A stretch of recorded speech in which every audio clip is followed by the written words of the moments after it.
তোমার চশমা কোথায়? তোমাকে তো বুঝতে হবে, মালদার মালতী রেসিস্ট্যান্ট তুমি।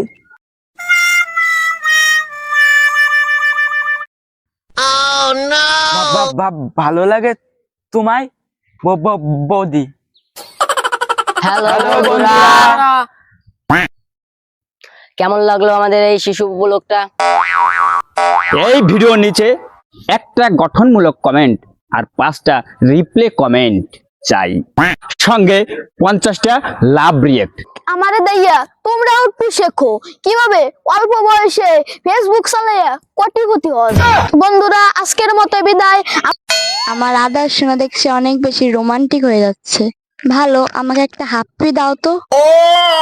যা দুষ্টু, আমার লজ্জা করতেছে। এরকম দেখলে মানুষ কি বলবে? আমি এমন পাত্র দোকান না উনিয়া সকালে নিলাম।